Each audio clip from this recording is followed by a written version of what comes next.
Bonjour.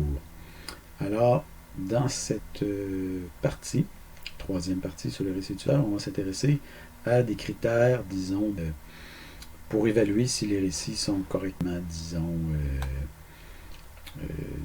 sont correctement pensés. Donc, ces critères-là sont résumés dans un acronyme qu'on appelle INVEST. Donc, ici, c'est écrit examen parce que classiquement, il y a toujours une question d'examen là-dessus à la fin de la session.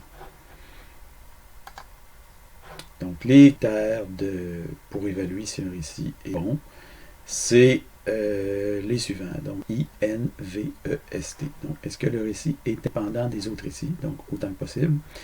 Est-ce que le récit est négociable? Donc, est-ce qu'il y a une possibilité que le récit puisse être, disons, changé avec le temps, avec le client?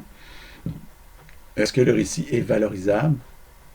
Donc, est-ce qu'il apporte une certaine valeur ajoutée au produit? Puis, c'est quoi alors là? Est-ce que le produit est évaluable en termes de taille et de complexité par l'équipe de développeurs? Est-ce que le récit est suffisamment simple, small ou sprintable pour être réalisé rapidement? Est-ce qu'il est testable? Donc, est-ce que c'est suffisamment bien décrit et clair pour qu'on puisse déterminer si le récit est correctement, disons, implémenté? Donc, est-ce qu'il y a des critères d'acceptation, etc. Donc, Invest, c'est indépendant. Donc, idéalement, les récits devraient pouvoir être développés dans quel ordre.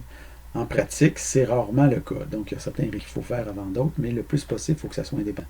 Surtout lorsqu'on est au début d'un système informatique. Donc, on ne pourra pas régler, par exemple, si on prend un compte personne, on ne pourra pas régler l'incrémentation tant qu'on n'a pas réglé le problème du démarrage de l'application. Okay? Donc, ouvrir l'application, d'habitude, c'est la même chose qu'il faut faire, ce genre de choses-là. Néanmoins, il faut essayer de formuler les récits le plus possible de manière indépendante et de manière à réduire les dépendances entre différents récits. Parce que ça aide à la planification. Voilà. Donc, par exemple, ici, si on a je veux payer mon panier Visa, je veux payer mon panier d'achat avec Visa, je veux le payer avec Mastercard, je veux payer avec American Express. Donc, il y a un truc commun entre ces trois choses-là, c'est de pouvoir payer un panier d'achat. Donc, ça nous prendrait un récit, je veux pouvoir payer mon panier d'achat avec une carte de crédit. Et après ça, un autre récit, par exemple, je veux pouvoir payer mon panier d'achat avec deux autres types de cartes de crédit. Donc, pour, disons, j'ai réalisé ici un petit schéma peut-être qui montre un peu plus où on veut en venir. Donc, par exemple, on aurait un super récit paiement. Et dans ce super récit-là, paiement, on aurait différents sous-récits. Un des récits premiers, ça pourrait être par exemple de payer avec PayPal, où on paye et on paye avec PayPal. Après ça, l'autre récit, ça serait de payer comptant, chèque, débit, Bitcoin. Ça serait 4 récits différents. On aurait finalement un autre récit payé par carte de crédit. Dans ce moment-là, ça serait Visa. Et finalement, on aurait peut-être un autre récit qui ça serait payé avec d'autres cartes de crédit, un peu comme on le voit ici. Et ça pourrait être American Express, Mastercard. Personnellement, je séparerais ces deux choses-là. Négociable, ça veut dire qu'il y a il y a moyen quand un récit n'est pas clair, il y a moyen d'en parler avec le client pour avoir des précisions. Okay? Aller chercher des précisions pour pouvoir, de pouvoir comprendre où est-ce qu'on va en venir. Donc, tout récit qu'on ajoute dans le système, toujours, avant d'être implémenté, le développeur doit essayer de comprendre ce qu'il doit faire et doit clarifier aussi les points qui ne sont pas clairs. Et bien sûr, ça veut aussi dire que le récit doit être ce qui est négociable, il faut qu'il soit exprimé dans le langage du client, sinon le client ne comprend pas ce qu'on veut dire. Donc, ça veut dire de ne pas trop faire de trucs qui sont en lien avec l'interface usagée ou la base de données.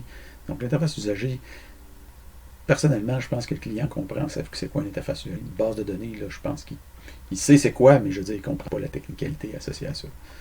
En fait, il sait c'est quoi, espère-le, mais c'est pas de toute façon.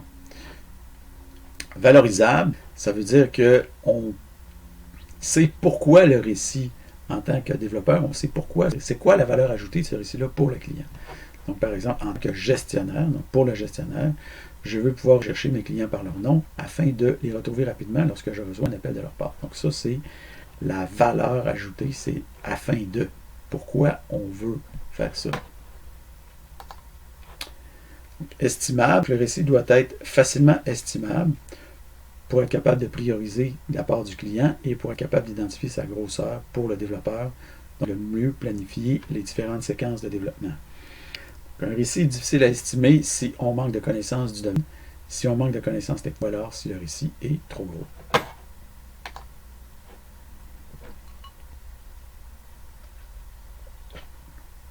Maintenant, le récit doit être simple, ou small, ou sprintable, pour qu'il soit développé dans un court laps de temps, donc quelques jours personne.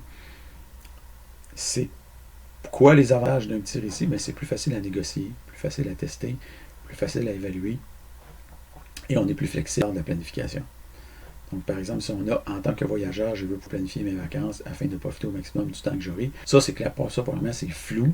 Puis en plus de ça, c'est quelque chose de gros.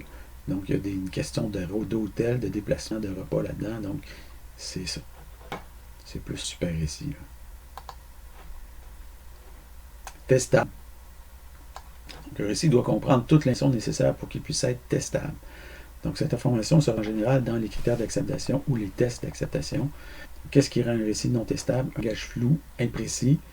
En tant que client, je veux une réponse rapide. Mais ça veut dire quoi rapide? Langage partial. En tant que client, je veux une belle interface. Ça veut dire quoi une belle interface? Donc, quelques mots d'odeur pour les récits.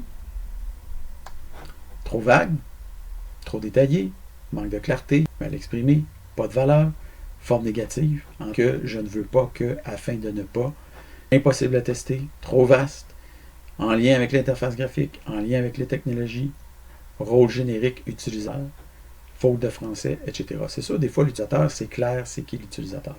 Mais autant que possible, on essaie d'utiliser un autre mot qu'utilisateur, surtout s'il y a plus que qu'un acteur dans le système, ben utilisateur, ça veut dire quoi l'utilisateur?